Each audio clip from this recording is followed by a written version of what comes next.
All right. We'll start here in a second.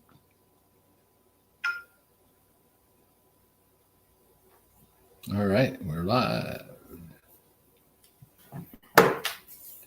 There we go. Good evening. Hey, Cheryl. How you doing today? Hi. Yeah. You had a fairly busy day too, didn't you? Yes, I did. You're out when you're mowing and cleaning and laundry. And you do such a great job with those fitted sheets. You just love those things, don't you? Yeah, especially when you fold them. Yeah. I don't like wrinkles, but yeah, I can't help a fitted sheet. Yeah, fitted sheets are a whole nother animal. I'll tell you what. So we're getting started, guys. It's Sunday night, and we're gonna be talking real quick. Cheryl's gonna give a little bit of a story, and we're talking about Alzheimer's, and Jennifer will be coming on today, and we're going to be, and Cheryl's going to be getting ready to relax. She's put in a hard weekend. Well, you play on Saturday, you have to make up for it on Sunday. We did play a little bit, didn't we? We played all. We had a good day. Had a really good day. We went to Spoon River Drive, and it's a kind of a community festival in the area of a lot of towns, and in the fall 2 weekends, and it's a lot of people selling a lot of stuff. Some of it's nice stuff, some of it's stuff. I think some people buy this stuff and go someplace else and sell it the next weekend. I bet they do. Probably. It'd be kind of fun to put some trackers on things and see where they end up. But anyway, and food. Well, good food. Good food. Lots of food, from everything from various types of pork rinds and kettle corn sandwiches, and all the carny food as well. And then even the Amish or Mennonites, or I think they were Amish. I wasn't sure, but yeah, they were making fried fruit pies. Excuse me. So if you know what an empanada is, or a patsy, or a fleischkekla, or a meat pie is, they are making their own, hand rolling, flattening them out. There was 3 or 4 ladies in their traditional clothing, and one bearded, tall, skinny guy. And he was actually cooking over a wood stove. He was cooking everything on the wood stove. Yeah. But they were very good. We sweeted up yesterday too much. Yeah, we did have. I did not get my my annual funnel cake. I didn't get my annual funnel cake. Darn. But I wasn't allowed to get the apple cider donuts this morning either. No. I wasn't gonna. And no dessert today. I said, no donuts this morning, George. Yeah, no donuts. There was like no donuts for you. It's like no donuts. And but it was a good day we had. It was. Yeah. And so then tonight, for lunch though, we had a balance and fiber, and was able to have pizza, leftover pizza. Well, that was at lunch. Yeah. And then dinner, we finished off the coquille Saint-Jacques and some veggies. And then I haven't gotten a dessert. You're not. I'm not getting a dessert. Because I don't have any in the house. No dessert in the house. So no soup for you, right? There we go. Hello, Jennifer, and how are you? Hello, young people. I am plugging along. Sorry for my tardiness. You're fine. We're just Sunday nights seem to be a little bit of a challenge when we need to get some things done, but yeah, I'm trying to get it all squared away. Perfect. So we're gonna go ahead and start chatting here a little bit about. We're gonna look at the topic of the brain and metabolic syndrome in the brain. And we're going to talk a couple little stories and some things. We're going to do some insights, some science. We're going to get a little bit geeky later on. Cheryl's got some new lipstick. And, ooh. Yeah. And I'll show you. You got to see this lipstick. Let's make this larger. Hang on, I'll make it larger. Look at you. Looking a little racy there. I think it's just a lip dye, actually. It's a good It doesn't color. come I off. like It it. doesn't come off. Yeah, I do too. It's Scentsy. Is it Scentsy? I don't know. The thing is like called Scent, and it doesn't come off. No, it's supposed to stay on all day. You put 3 layers on, and then you put the gloss on, and you can apply the gloss during the day. So we'll see tomorrow when I'm at work. Oh my goodness. It's expensive. It better work. Yeah, and the girl in the booth that was selling also did cookies. So We had a cookie. Yeah, we had a cookie. Yeah, we had a Yeah. cookie too yesterday. We really it blew was it a yesterday. turtle cookie. It was a turtle cookie, and it actually literally had a turtle in the cookie. A turtle candy in the cookie. That's good. It was tasty. We share that. I mean, so it's not like I had a cookie and she had a cookie. And we shared about pretty much everything. We shared the fruit pie. The fruit pie. We shared the fruit pie. And we shared, what else did we share? Shared a small bag of chips. Yeah. Yeah, we shared that. And we shared a concrete mixer. Well, I had like 3 bites of it. At Colors. We blew it big time. So he's been picking up apple cider donuts after church. And I said, none, George, none today. No apple cider donuts. And they're so good. They are so good. They make them right down the road here. They Fresh, crispy center. farm thing. When they make them in the hot oil right there. I mean, it's not even Krispy Kreme. And these guys, the crispy crunch in the inner city selling them, and then sugar and so they're good. So anyway, None today. So now today I got the opportunity not to have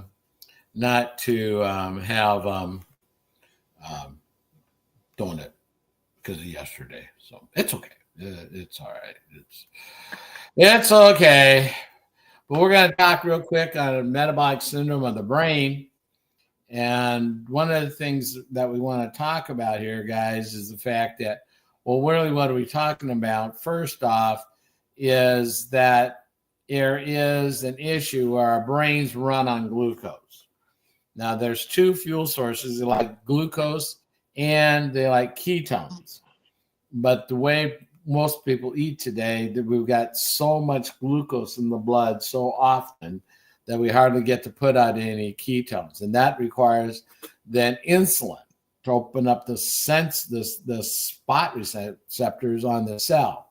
And if they don't open up because there's so much, then that's insulin resistance. And now some people are calling it Alzheimer's is type 3 diabetes. And some people don't like that or not because it sounds like it's a new condition, a new disease, but it is the same root cause, which is insulin resistance, and people don't talk about that enough.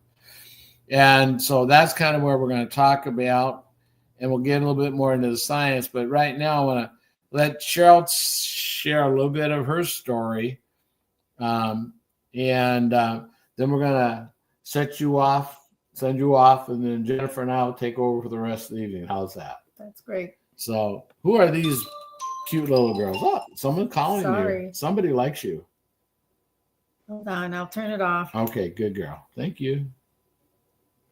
Okay.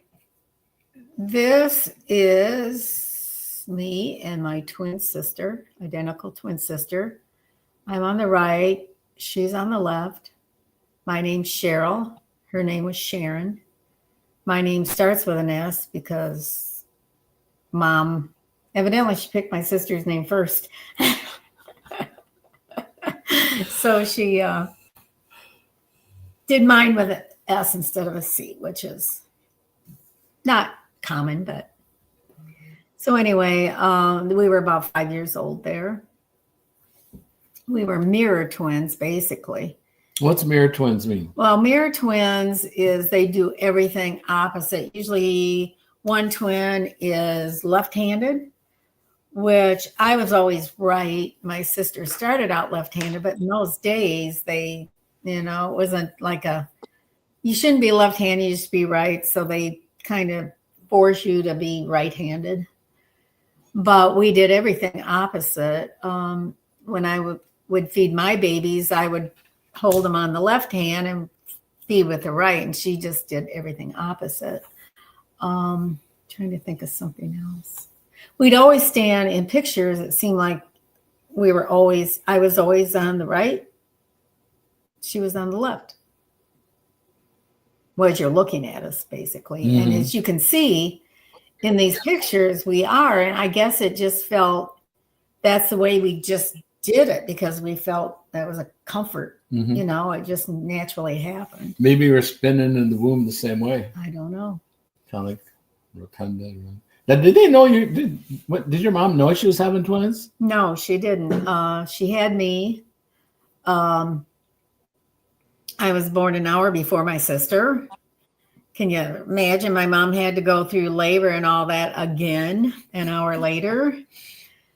And my mom came home to have a baby and she stayed with his parents because my dad he was stationed in the Army Air Force and he was in Kansas. And so when we were born, I still have the telegram and it says, "You have twin girls." And so he hitchhiked home and got home and my mom could always tell us apart. My dad couldn't unless we had our kids or our husbands with us. He said, I always had to, if I didn't know which one to correct, I just didn't correct either one of you because I didn't want to correct the wrong one.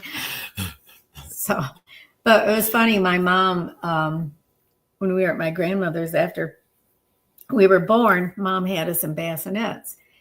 And my uncle went in there one day and switched us. The minute my mom walked in the room, she knew. There's always something. I mean, I could always kind of tell twins apart. There's always just some little difference. Some little nuance. Yeah. And being a twin, I could pick that out. Yeah. Cool. But, yeah. So your dad wouldn't, if you got one of you did something and you couldn't know it. He said, I didn't correct you if I didn't know which one it was. Oh, that's not the treatment we got. It was like, you're all guilty. All 10 of us. Line up. And if neighbors were there, they were involved too. Everybody was guilty.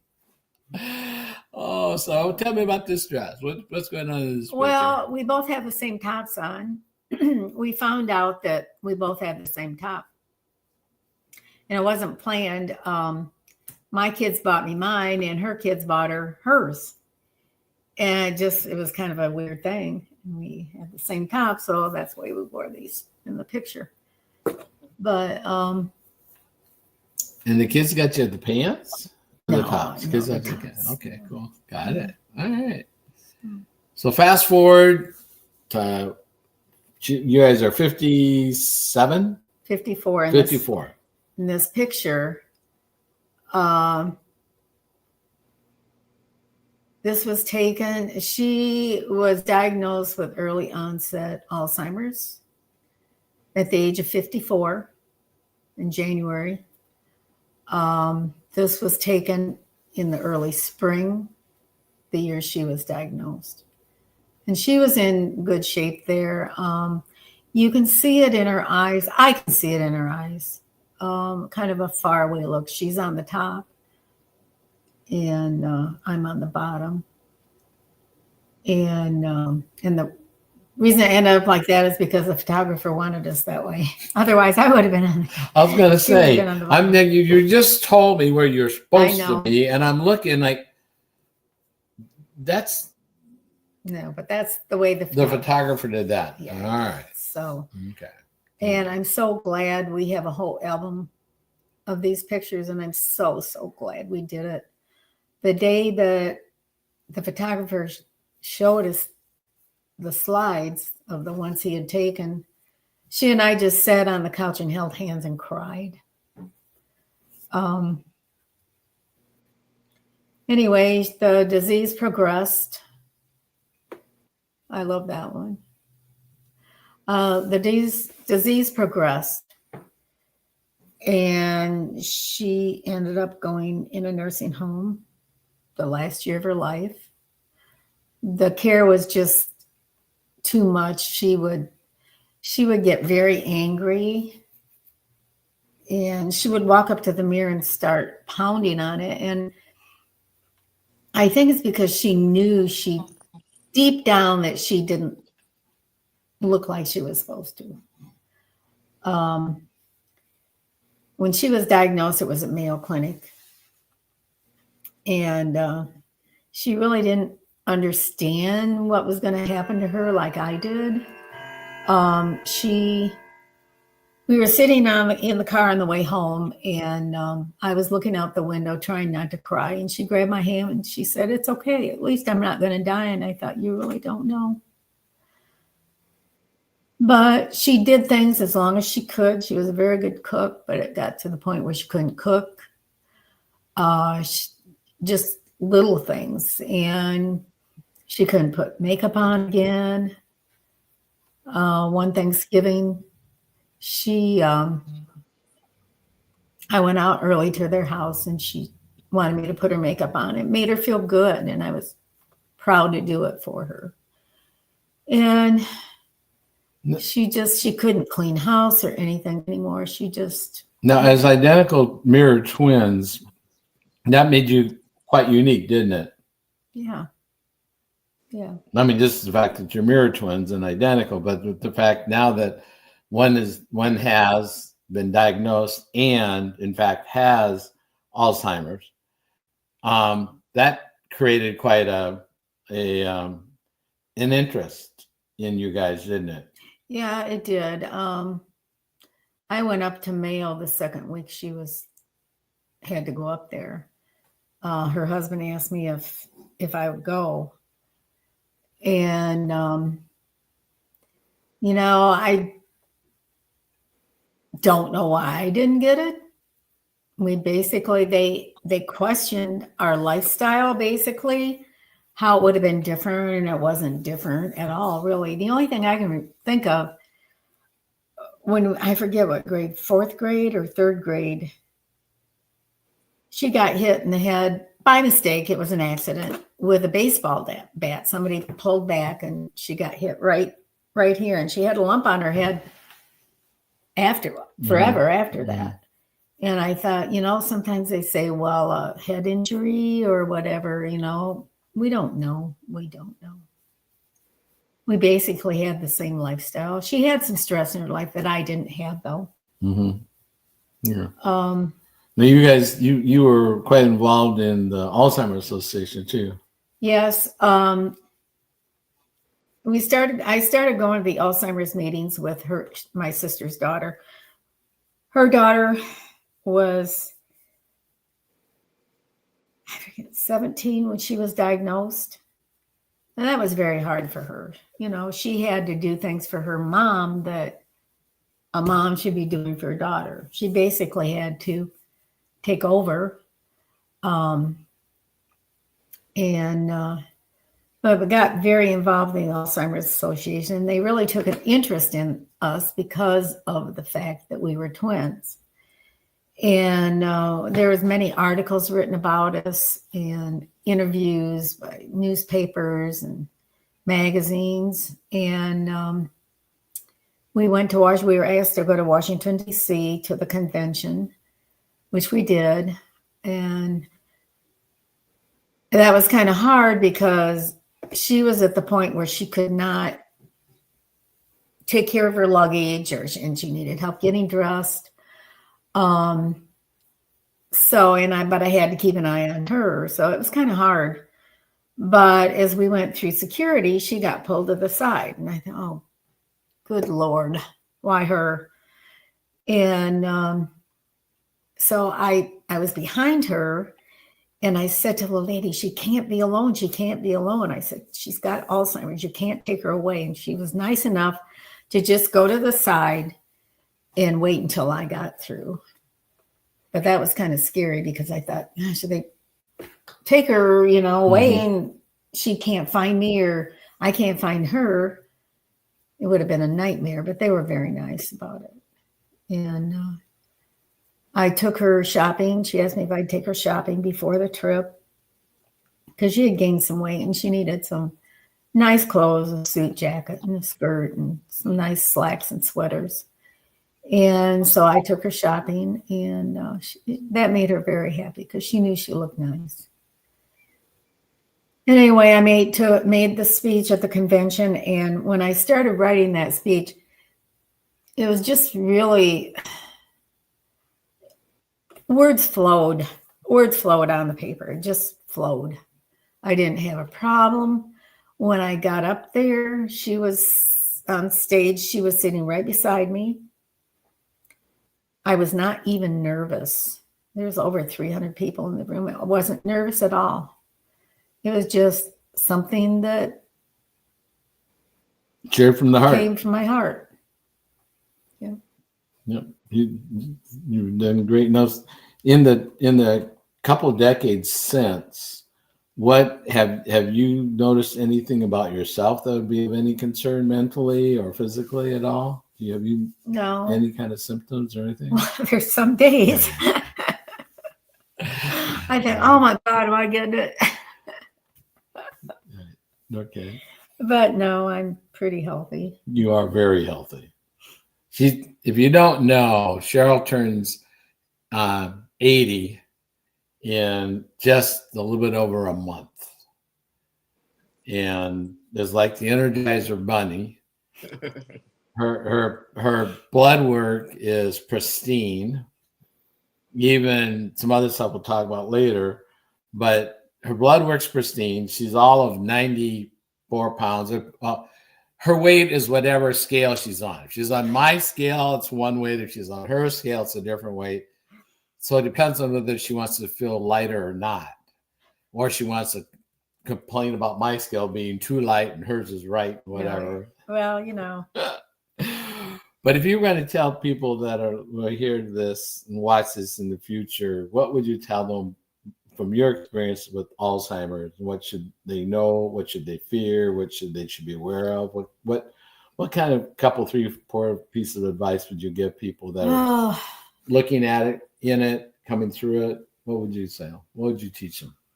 Well, if you have a loved one that has it, it's very mentally exhausting, because as you watch them deteriorate and they can't do the things they used to do and they get confused. One thing I learned is don't try and correct them. If they say something, don't say, no, that's not right. Just go along with them. You don't argue with them because it just confuses them more and it makes them angry. She stayed with my mom one day. My mom wanted my sister's husband bought and sold racehorses. He would buy the racehorses and the retired racehorses and sell them to the Amish because they were fast. They liked them for their buggies. And so he'd be gone 2 or 3 days at a time. Sometimes she'd come to my house, or if her daughter was home from school. But my mom wanted her to go out there one day, and mom tried to force her to do something she didn't want to do. My mom didn't understand the disease like I did. And, she would say to me many times, oh, Sharon's just doing great. And I said, no, Mom, she's not. Because by all appearances, sometimes they look like they're doing great. And a lot of times I know if she would see somebody out and they would speak to her, she'd pretend like she knew who they were, but she didn't. And, but Mom tried to force her to do something she didn't want to do. And my mom was in tears. Sharon was in tears. Her husband had to go pick her up. And it was sad because Mom really wanted to do that, but she didn't understand that you can't force them to do stuff. You just go along. She got to the point where she was talking gibberish because she really couldn't talk anymore. Being twins, another thing too, we would finish each other's sentences. We were accused of ignoring everybody in the room if we were in a group of people. And now I look back, yeah, we did, because we were sitting there talking to each other. But we were like this. So I just can't, if anybody knows twins, if you're a twin, you would understand the closeness of twins. If you're not, you might see it, but you just don't get it. She was my best friend. I didn't feel the need for any best friends because of that. We were always together. Even after we got married, had kids, we were together a lot with our husbands. And we just did a lot together. So I didn't need a friendship, any other friendship, basically. And I knew the day she was going to die. I went to the nursing home on a Wednesday, and I walked in the room. The hospice nurse had just put her back to bed. And I said, she's not breathing right. And she went and called the nurse from the nursing home, and they checked her vitals, and she said, you better call family. So I called family, and everybody came. And she didn't die that night. I knew that she was going to die on Saturday. Deep down, I knew it was going to be Saturday. And she and her daughter, me and her daughter, stayed in the room around the clock with her. I slept in her bed with her. But I knew she was going to die on Saturday. And I came home to take a shower one day, and I think it was Thursday. Maybe it was Friday. Anyway, my husband said to me, I didn't think you would leave. And I said, she's not ready. He said, she's not ready. When I speak of my husband passed away. We were married 49 years. My husband passed away 12 years ago. So when I speak of my husband, that's, what I'm talking about. And then I met this guy. Me. So basically, yeah, she died on Saturday morning. I knew deep down. And her appearance had changed so much through the disease. She had gained some weight, and we did not even look alike at all. And I didn't take any pictures of her during this period because I didn't want to remember her like that. And, but after we showed her in the casket, I thought, oh my gosh, I have my sister back. She looked like her old self. Even though she had gained weight, she looked like me. And it was I don't know, I just felt, oh, thank you, God, for giving me my sister back. Now, if you were to talk to someone that has someone going through this, other than what you already told, what would you tell them to feel like? What should they do? How should they protect themselves mentally? And well, you need to take care of yourself. If you can get relief, have someone come in maybe once a week or so. You need time. You need to make time for yourself, because it's very stressful caring for someone. And I didn't have the whole responsibility. Her daughter and her husband did, but it's still very stressful, watching them go through this, and they need a lot of help. But you need to take care of yourself too. You need to put a team together. Yes. You really do. You need to surround yourself with a team, because eventually, it's always been said, I've always said in my previous practice, that the people that are the caregivers get broken down and even die before the person with Alzheimer's does because of the stress. There's simply so much mental stress and physical stress and emotional stress that those cortisols get so high that the body starts to break down. The other with the Alzheimer's, mentally, generally the body just kind of stays going. It's the mind but death can and does occur. Alzheimer's is a killer.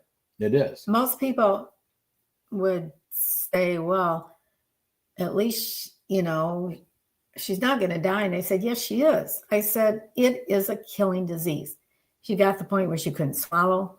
They're pureeing her food. She'd choke. The last Christmas of her life, her daughter and I, they had a program at the nursing home. We took her in there, but she didn't have a clue what was going on. They had her in one of those recliner wheelchair things. She didn't have a clue, but we took her down. One thing she did like was music. She loved music. It, made her happy. Mm-hmm. She enjoyed that. And when she was in the nursing home, we decorated a Christmas tree for her that, even though she wasn't too much aware, Right. But we did it. If you could find out if you have a propensity to have Alzheimer's, would you? No. Okay. Everybody asked me that, and I said no, mainly because there's no cure for it. There is no cure yet. They're working on it, but it's reversible, it's improvable, and that kind of thing. We'll talk about that in a little bit. But there's no cure, so no, I wouldn't. Okay. I don't want to live in fear the rest of my life. Yeah, perfect. All right.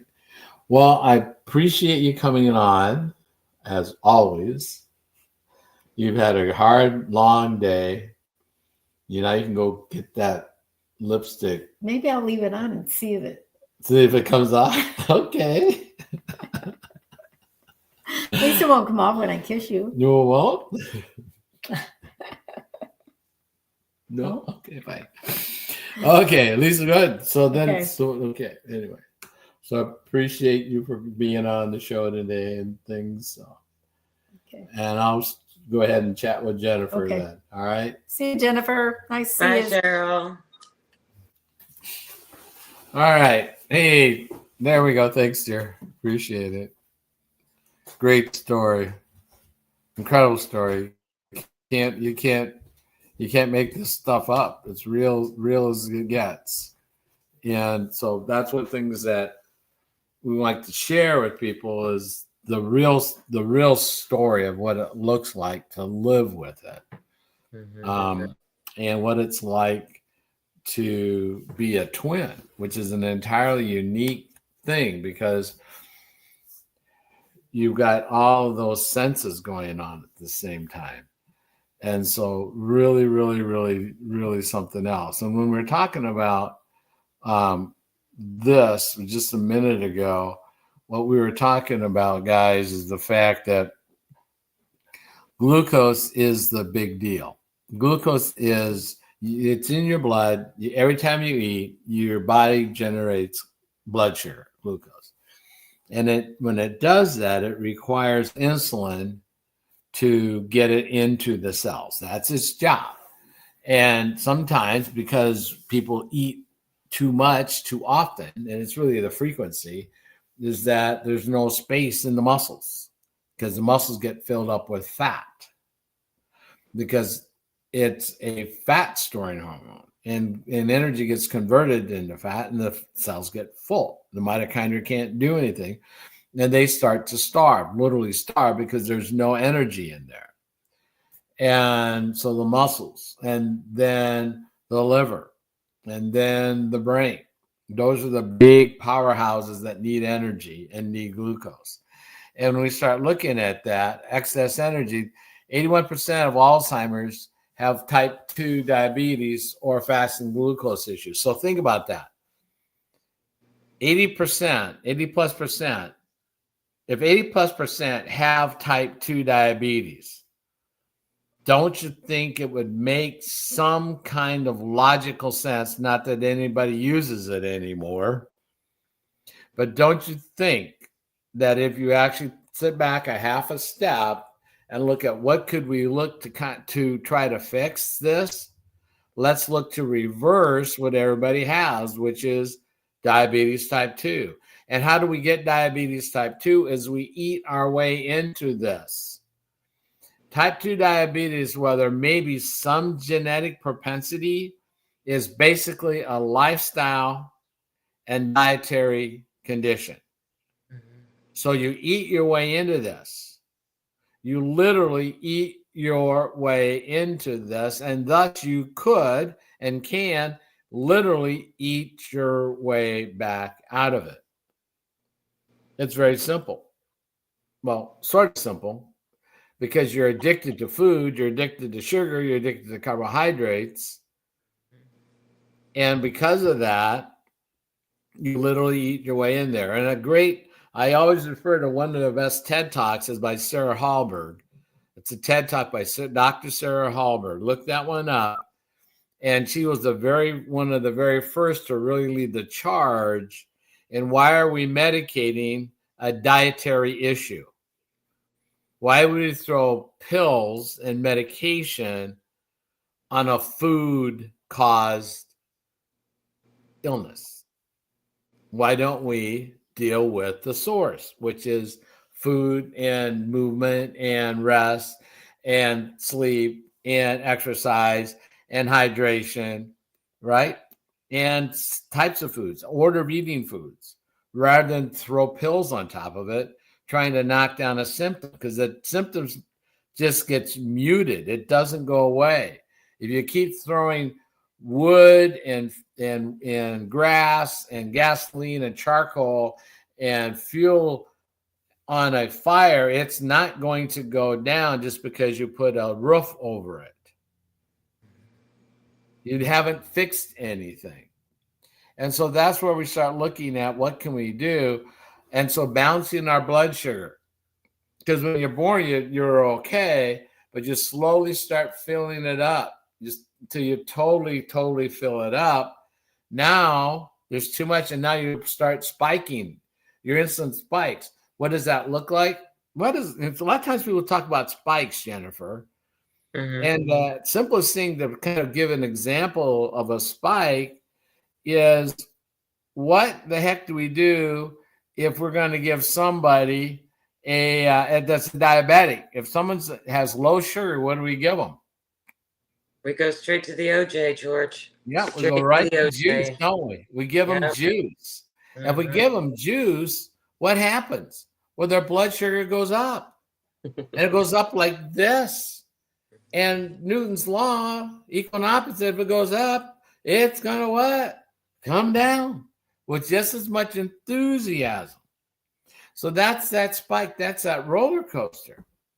And so when that happens, when that literally happens and you've done that, well, first of all, wait, why does orange juice spike their blood sugar so high, Jennifer? What causes that? Why is that?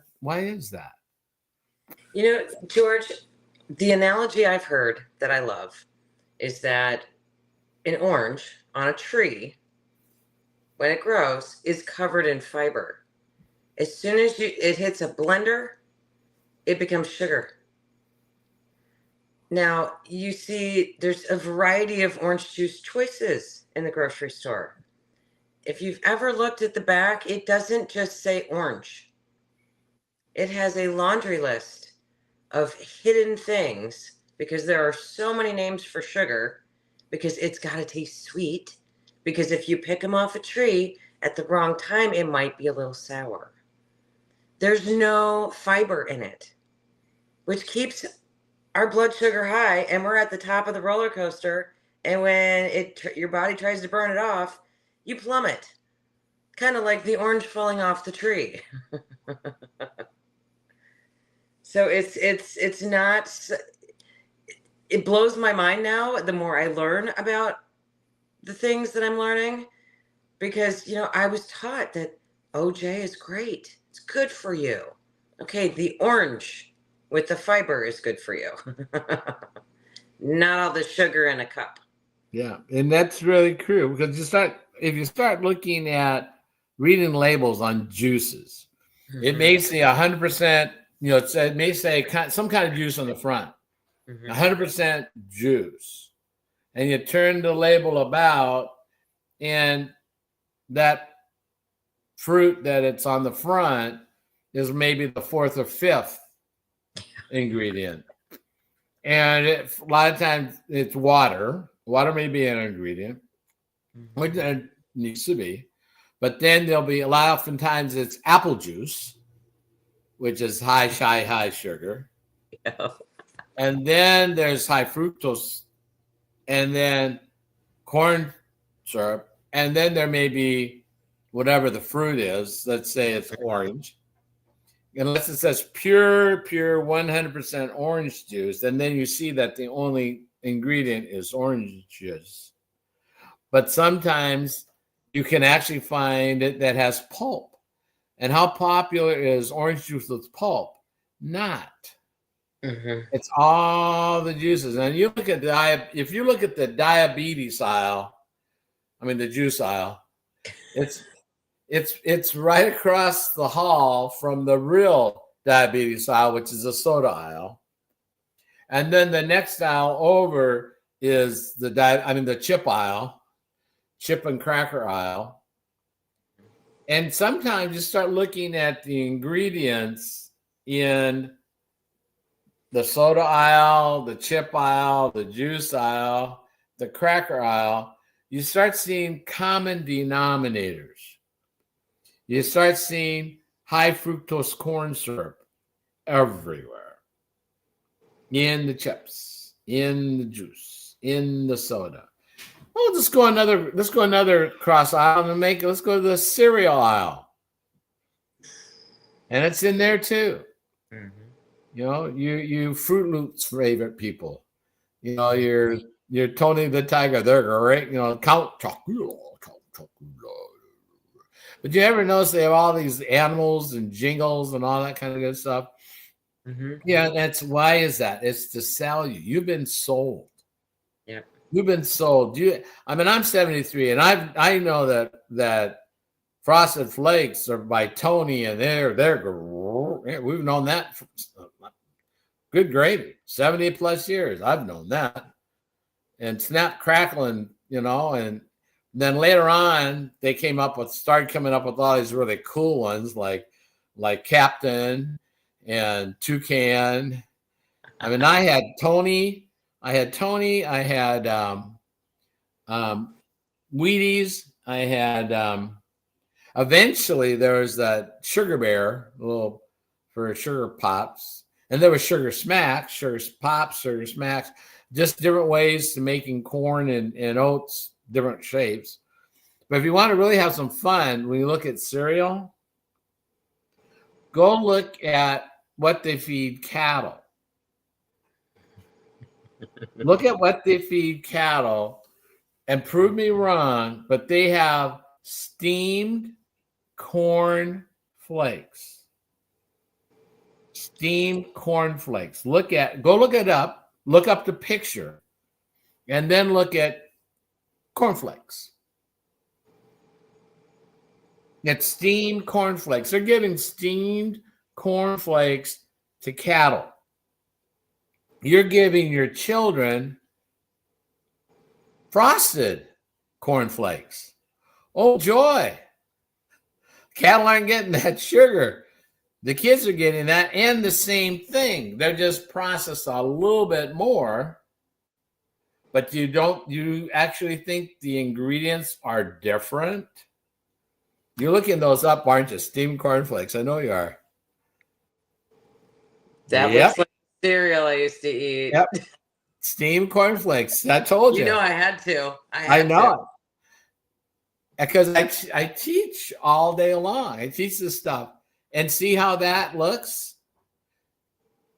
And that's one of the one difference that feeder cattle get planned that your children don't get and that you don't get is fiber. Because the very first part of the menu of the feed that they give cattle to feed them up is fiber. They have to have it so it can pass through. They have to have gut fiber. They need that. Well, we do too, except it's not planned for us. It's been taken out. You can do this research too. It's been taken out of our food and it's given to them. They're getting the fiber. They're getting actually human food fiber that's not given to us. Plus, they're getting steamed cornflakes. I'm just letting you know. Just letting you know that's how the play goes. And so we start looking at that. We start looking at those behaviors.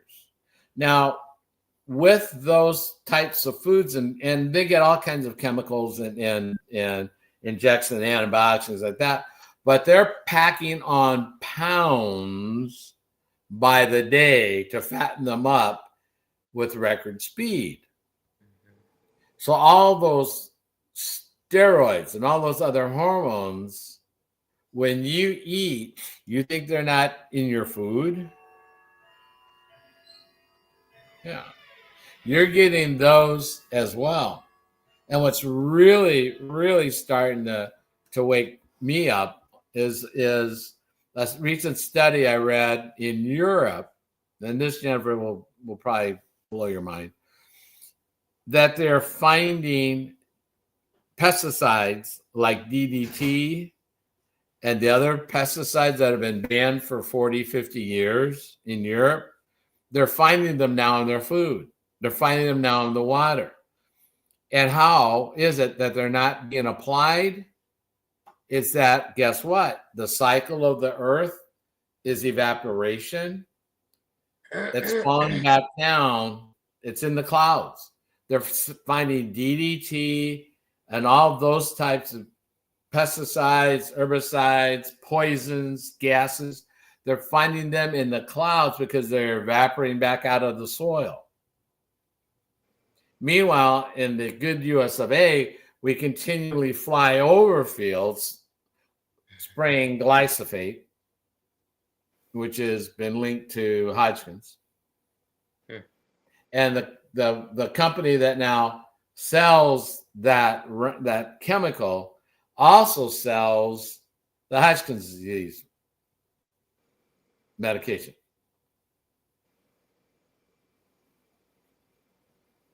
Yeah. Okay. Just letting you, just having a conversation here, just bringing the circles together as to how this kind of stuff is out there. And so we're passionate about Alzheimer's because it's on the rise. And on the rise, I don't mean just, it's not older, it's younger. Mm-hmm. And we're eating our way into this concoction. We're getting younger cases, and they anticipate that there's going to be a growing population needing care. How do we know this? Well, all you have to do is look at what are the two major building projects going on in any town in America. Well, the first one is what? Storage sheds, right? You got too much crap, you don't have enough room in your house, in your closet, your garage, and you keep buying crap, so you have to have a place, you pay somebody else to store your crap, that you say, oh, I'm going to sell it on eBay, or I'm going to have a garage sale. You're going to die with it in there. Have you ever had to clean out someone's home after they've passed away or even after they move? They've got crap everywhere. They've been hoarding forever. And now you have how many Tupperware things do you have? How many butter dish with lids do you have? How many pieces of plasticware do you have that don't even have the lid, but you still have it because I might use it. I could use that. Yeah, it's that kind of thing. And so you keep going buying stuff at your favorite departments, and now you can buy it online. And it can be delivered to you. You should just start having stuff delivered to the storage shed. But as I get off of that, what are they building? The second most popular building is people storage, where they are already planning on warehousing you. when you can no longer do activities of daily living. And you may say, what are activities of daily living? What's it? Well, how about bathing, toileting, remembering to take meds, remembering to take meds, and even, gosh, let's back up a half step on meds, figuring out which ones you're supposed to take when, and tracking them. Because if you are on just one medication, you're a rookie. Now, I'm blessed; I'm on no medications. But people that get into their 50s, I was going to say 60s and 70s, but by the time most people are in their 50s, they're on one or two meds. For blood pressure, for maybe some kind of cardiovascular disease, maybe for cholesterol. We'll talk about that. It's not an evil, but anyway, you're on other kinds of medications for some kind of symptoms. Maybe just as needed. Just as you need them, just maybe, By the time you're in your 60s, you got a what? 4 or 5, a half a dozen. By the time you're in 70s, you got a buffet line of meds. And some you're taking 2 times a day, some taking one, sometimes you half a pill, sometimes it's needed. It's confusing being a caregiver. Yeah. Because I have to separate them in their own little categories. These are for mom. These are for dad. These are as needed. These are every day. And then, you fill the pill box. Well, which ones are morning? Which ones are afternoon? I had to buy a bigger pill box. Yeah. That had morning, lunch, dinner, evening. Because mom, unfortunately, takes so many pills. Yeah. And that's exactly it. So they already know. Guys, the interesting thing is that the life insurance industry knows when you're going to die. They may not know the exact date, but they can pretty well tell you the year.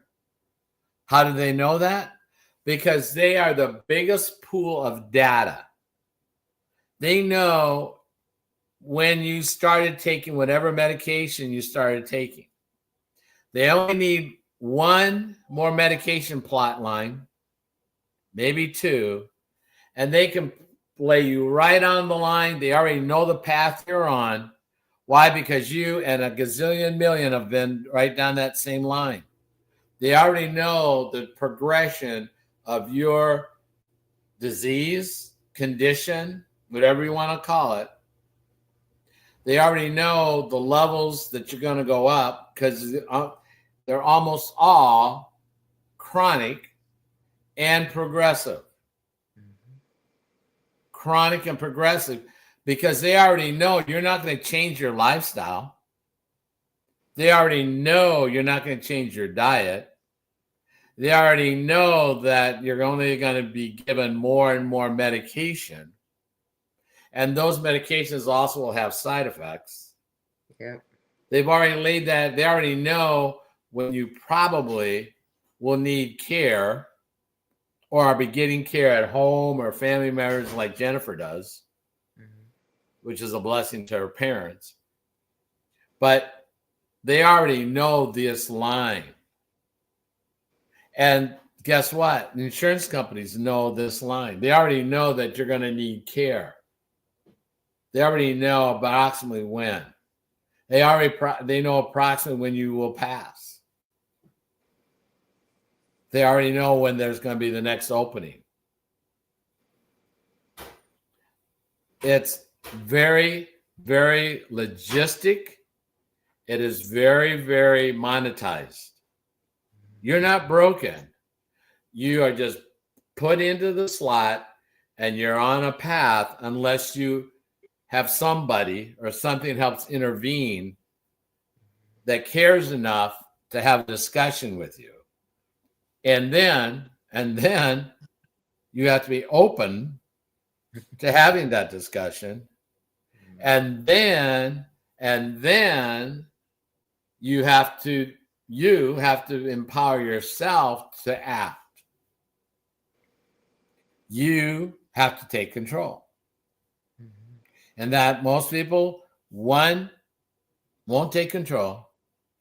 They blindly trust, even in the face of overwhelming social evidence, scientific evidence, they won't change. And when they do change, it's always on the too late side, or it requires a lot of work to change. And I can tell you that in my lifetime, I'm Jennifer knows I'm blessed to be alive. I'm very, very serious. I am blessed to be alive because I ate my way into a point I should be dead. I literally ate my way into this mess. And Alzheimer's is a situation that we can eat our way into and we can eat our way out of, but we need to take control. Now, Jennifer, currently you're taking care, you've got mom and dad, right? I do. And those crazy kids have been married 57 years today. Oh, I love that one. I love that, Jennifer. So that is my mom, Karen, and my dad, David, back in 1968. And this is Karen's mom, Helen. Oh, yeah, Helen. Now, Helen succumbed to Alzheimer's, didn't she? She did. Was a wanderer, just a loving little old lady. Loved to bake, loved family gatherings, loved when we would go down to visit her, and my grandpa suffered migraines. So when we were talking about metabolic health and signs and symptoms of insulin resistance, my grandmother suffered from migraines most of her life. So when she was unable to care for herself after her hip was broken, my grandfather wasn't able either. She was in a facility like Cheryl's sister, one that she couldn't wander away. But of course, she had a broken hip, so she was either in the bed, in the chair, or in a wheelchair. And it is so debilitating. I saw my grandmother holding her head rocking in a chair because it was so loud. Her head was always hurting. She got into the more aggressive phase where she thought that my uncle was a terrorist, trying to push a 6-foot tall man out a window. It's amazing when I'm starting to see things in my mom, even though a neurologist says she doesn't have Alzheimer's or dementia. Still eager for my dad to go see a specialist in a couple weeks to get their take on it. And watching the decline of your parents, when I was doing the decline of my grandmother as a teenager, it was on vacation, so it wasn't every day. But it does take a toll on a caregiver, just as it takes a toll on the people that are dealing with the health issues they're dealing with. George, we had spoke earlier today about, you would ask me how my week was, and it was a rough one. Mom was having some back pain, had to do an urgent care visit that turned into a 2-day hospital stay.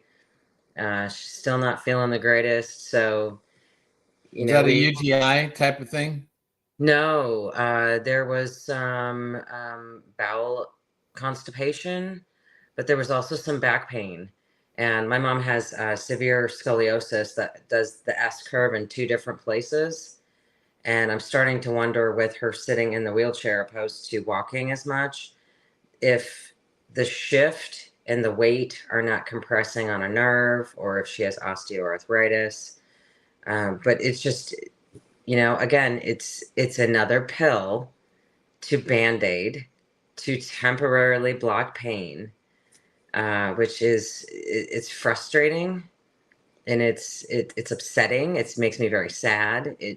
It makes me angry that the root cause wasn't found earlier, because being miserable and being in bed all day for the past 2 days is not a way to celebrate your 57th anniversary. It was hard to see her today. It really was. And it's a constant, ever so slightly shift that you see. And it's not something that's necessarily profound. It started as a mild back pain, and now it is Sure. debilitating. Is there any, do they have access to a swimming pool? Due to my mom's vision, mom does not do many outdoor activities. Yes, they do have access to a pool. I cannot tell you the last time my mother was in a bathing suit. Because we could get them, if they can get her into a therapy, a pool that's warm, Mm, in a safe environment for her, hmm where she could feel stable. That motion. Then again, I'm not a doctor. I mean, I played one on TV, right? But having been a coach for as many years as I have in aquatics, Right. Hydrotherapy like that, walking, Hmm. okay? It's the buoyancy is going to help. You can put a life jacket on her and that kind of stuff so she feels secure. But you're just going to be walking her about waist, mid chest deep, so she's got support. Okay, that leg motion, movement of the legs with the buoyancy is going to help get some movement going in there using the larger muscles. It will take stress off. And I mean, racehorses. That's what racehorses get put in on a treadmill, if you will, and go in circles. Professional athletes crossing back swimming pools, walking, jogging, just because the natural resistance of the body through it, just lifting the legs and motions of the feet, moving that. Now you're working, it helps. It's so many things. Essentially, it helps balance, deal with balance, core strength, core muscle strength. And then also for that legs, for the sciatica and some of that building and stretching. And then just the stimulation of the water around the legs, that's going to help, with circulation and stimulation. I would suggest looking into the possibility of that getting to be a prescribed therapy. Okay, so it's not you, but it's coming from there. Right. And it's not about being in a bathing suit. Get into shorts. I don't really care. It doesn't. Nothing says you got to be in a Jansen. I don't know what name's a Speedo. You don't have to be in. I have no idea what girls wear anymore, but we do wear bathing suits. Bathing suit. There you go. Then and whatever. I mean, give it. Right. It's about therapy.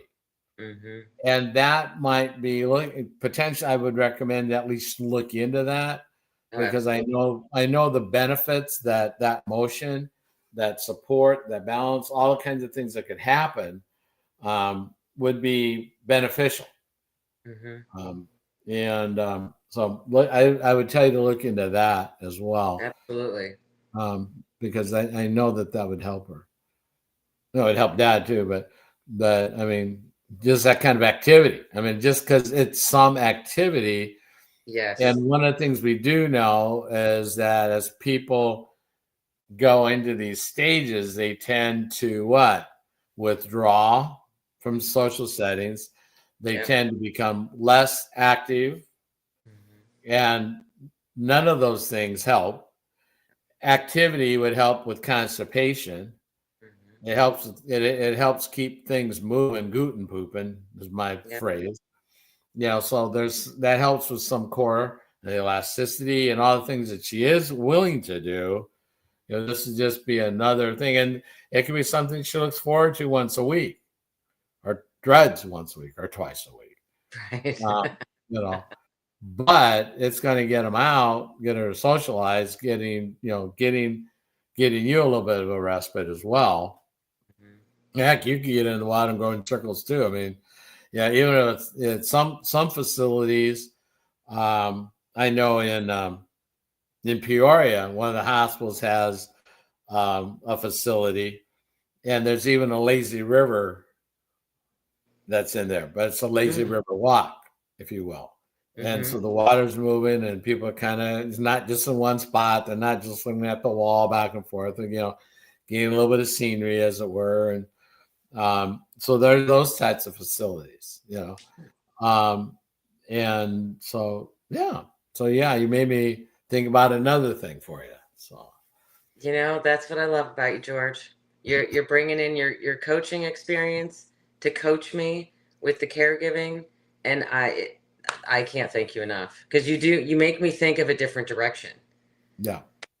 Yeah, because when you give me the mode of injury, then I'm looking, okay, what can we do to maybe manage it a little bit better? Right.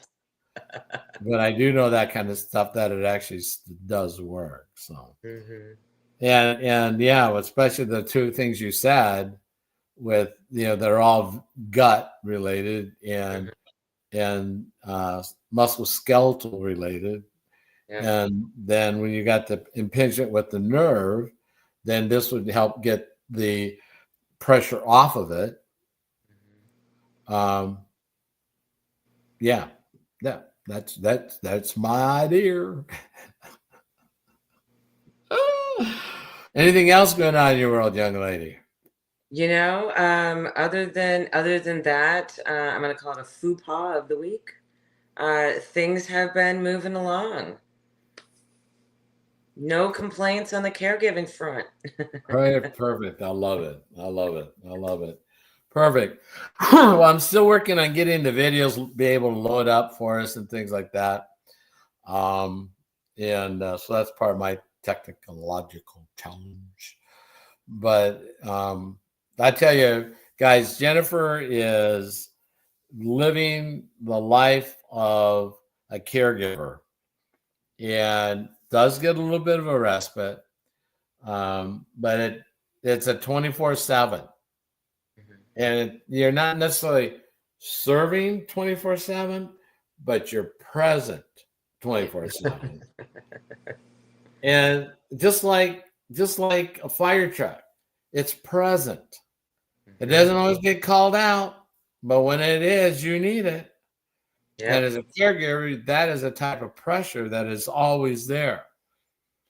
I was just with Mom yesterday. Oh. My mom's 96, and my sister Cecilia was there as well, and we're sitting. I checked on Mom; she was asleep when I got there, taking a nap. So we're out talking and swapping notes and telling brother sister stories and all kinds of fun things. And got up and went. I was getting ready to maybe leave, and I went up and checked on Mom, and she was awake. Like, you didn't come back. I'm here now. Think you're going to come back? Yeah, I'm here. No, you. But yeah. So today was a good day for her. She got to meet two more grandbabies.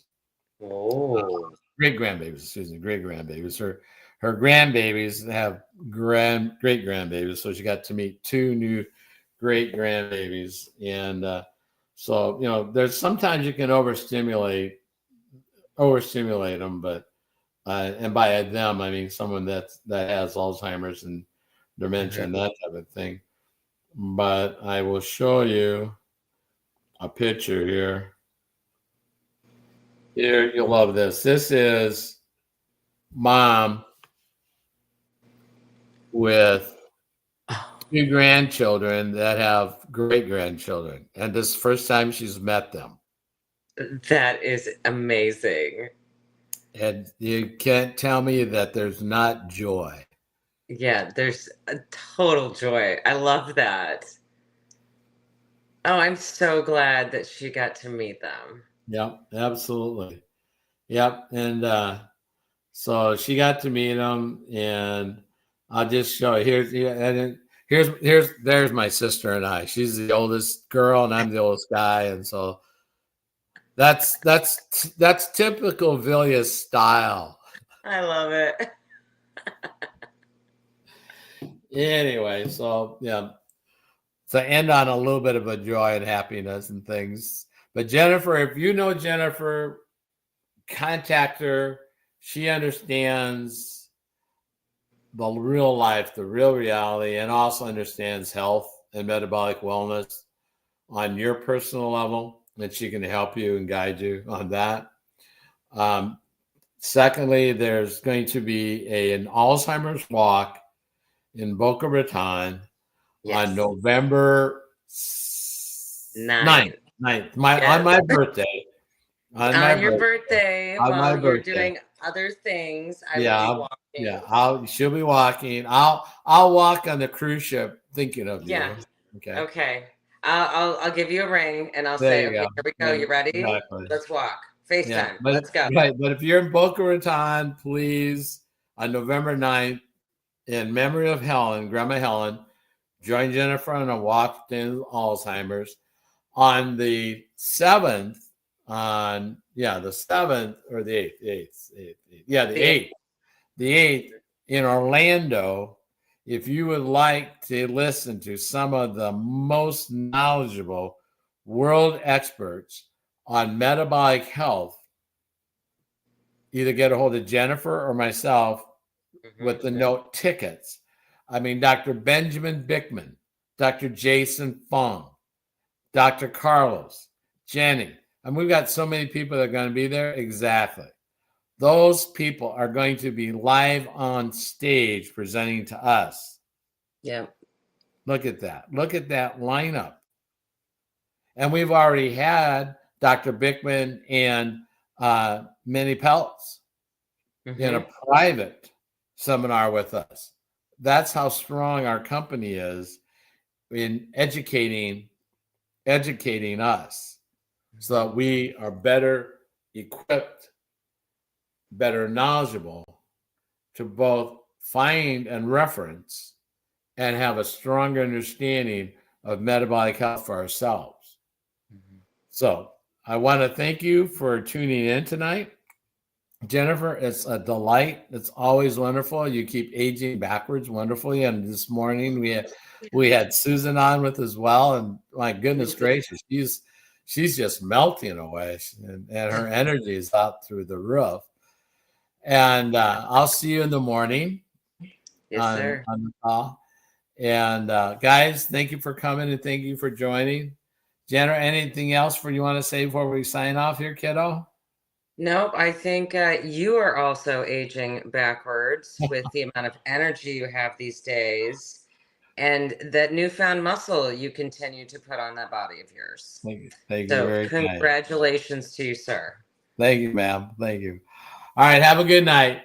You too. Bye-bye.